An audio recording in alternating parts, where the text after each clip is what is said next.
Hello mga best, kumusta na kayo? Shoutout sa inyo. Itong topic na to ay pag-usapan natin yung isang afam na nanghingi ng mga bawal. Ano ba yung mga bawal? Yung mga bawal na tulad ng gusto niya makita na ligo ka na wala kang suot.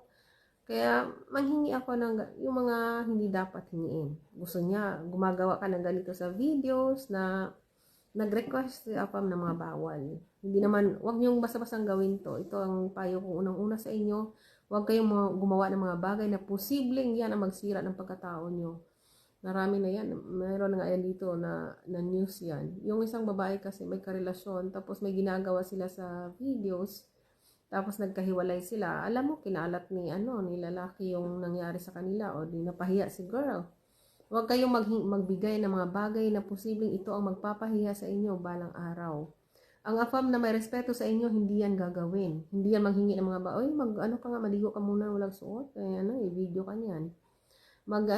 Gawin mo nga to sa akin kasi di ba mahal mo ako. Yung mga ganyan. Huwag kayong maniwala sa ganyan. Hindi yan ugali ng mga taong, mga afam na matino. Hindi ganyan yung mga afam. Base sa mister ko, hindi ganyan yung mister ko. So, at hindi ko rin type ang mga ganyang afam. Nung time na nagse-search pa ako, pag may ganyang afam, ako bagsak.